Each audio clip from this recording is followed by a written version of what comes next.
ایک مسئلہ سمجھانا ہے، ذرا سب ذرا توجہ فرمائیں۔ کسی نے سوال کیا ہے کہ اگر دوسری یا تیسری صف میں 12 سے اوپر کی عمر کے بچوں کو کھڑا کر دیا جائے تو کیا ارد گرد کے کھڑے جوانوں کی نماز میں کمی ہو جائے گی؟ دیکھیں نا کس طرح کے سوالات ہیں جو لوگوں کے ذہن میں آتے ہیں، لیکن یہ سوال بہت اچھا ہے اور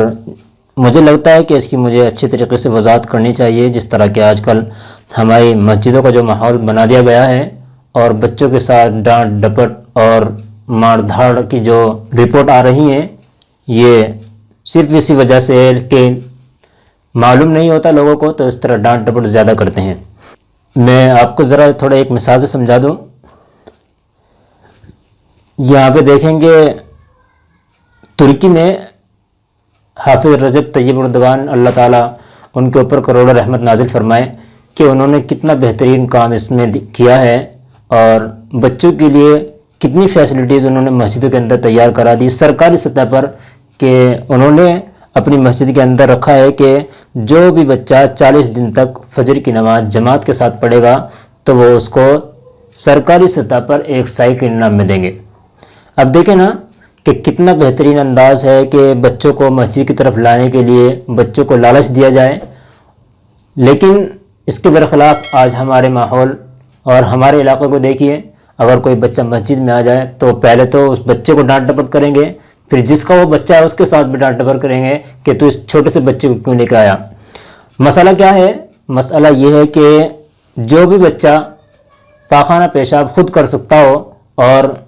اس میں عمر کی کوئی قید بھی نہیں ہے، چاہے وہ 3 سال کا ہو 4 سال کا ہو، مجھے جہاں تک لگتا ہے کہ اتنی عقل بڑوں میں نہیں ہوتی جتنی کہ آج کل کے 4 یا 5 سال کے بچوں میں ہو جاتی ہے۔ وہ بھی جانتے ہیں کہ مجھے استنجا کہاں کرنا ہے۔ اور میں بتلا رہا تھا کہ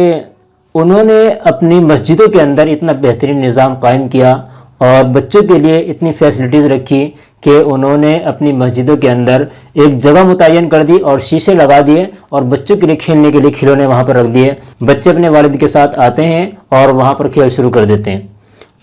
انہیں دکھ رہا ہے ہمارا والد ہے، نماز پڑھ رہا ہے، اب رکوع میں جا رہے ہیں، وہ کہہ رہے ہیں کہ اب سجدے میں جا رہے ہیں، بس وہ دیکھتے رہتے ہیں۔ اب انہیں پتہ لگ جاتا ہے، ان کے ذہن میں ایک چیزیں گردش کرنی شروع کر دیتی ہے، آج ہم بچے ہیں، ہم یہاں کھلونے کے ساتھ کھیل رہے ہیں اور کل یہ ہم بڑے ہوں گے تو ہم بھی اس جگہ پہنچ جائیں گے، ہم بھی اسی طرح جس طرح ہمارا والد، ہمارا ابو یا ہمارا ابا جس طریقے پر سجدے اور رکوع کر رہا ہے ہم بھی اسی طرح کریں گے۔ اب یہ بچوں کو موٹیویٹ کرنے کے لیے ہے، اور نبی کریم صلی اللہ علیہ وسلم سے بھی خود ثابت ہے کہ آپ صلی اللہ علیہ وسلم کے نواسے حضرت حسن حسین اس وقت میں مسجد میں آیا کرتے تھے جبکہ وہ اچھی طریقے سے چل بھی نہیں سکتے تھے۔ اب کیا آپ کہنے لگے، کوئی اعتراض کرنے لگے کہ بھائی وہ نبی تھے اور وہ صحابہ کا زمانہ تھا، لیکن بات ہے سبیٌ ولو کان ابن نبی، بچہ ہی ہوتا ہے اگرچہ وہ نبی کا بچہ ہی کیوں نہ ہو۔ اس سے بھی پتہ چلتا ہے کہ ہمیں بچوں کو مسجد میں آنے سے نہیں روکنا چاہیے۔ ہاں، یہ غلط فہمی اور لوگوں کے اندر بس گئی ہے، اگر بچے کو درمیان میں کھڑا کر لیا تو جو آزو بازو میں کھڑے ہوتے ہیں ان کی نمازیں خراب ہو جاتی ہیں۔ ایسا کچھ نہیں ہے، نمازیں تو تب آپ کی خراب ہوگی جب آپ بچوں کو باہر نکال کر کھڑا کر دیں گے۔ اب ایک بچہ ہے، بچے ہوتے ہیں اور وہ دنگا کرتے ہیں۔ خدا کی قسم اگر آج آپ نے اپنے بچوں کو نہیں سنبھالا اور ان کو مسجدوں سے بھگانا شروع کر دیا، آپ تا قیامت ان کے ساتھ محبتیں کرتے رہیں لیکن ان کے دل میں مسجد کی محبت نہیں آئے گی، تمہاری مسجدیں ویران ہو جائے گی اور ایک دن آئے گا کہ تم اپنے قبرستانوں میں چلے جاؤ گے،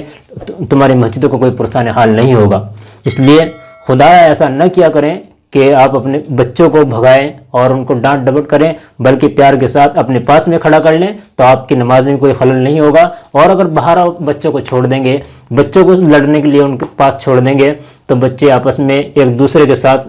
کھیلیں گے، لڑیں گے اور شور شرابہ کریں گے، اس میں زیادہ فساد ہوگا، آپ کی نماز بھی اس میں زیادہ ڈسٹرب ہوگا۔ تو اس سے بہتر ہے کہ آپ بچوں کو درمیان میں کھڑا کر لیا کریں، اس میں کوئی حرج نہیں ہے اور اس میں عمر کی کوئی قید نہیں ہے۔ بس بچہ یہ ہے کہ آپ کا بچہ یہ جانتا ہو کہ بھائی مجھے استنجا کہاں کرنا ہے، مجھے پیشاب کہاں کرنا ہے، وہ سب یہ جانتا ہو، بس اس کے علاوہ کوئی اس میں عمر کی قید نہیں ہے۔ اللہ تعالی ہمیں عمل کی توفیق عطا فرمائے۔ وآخر دعوانا الحمدللہ رب العالمین۔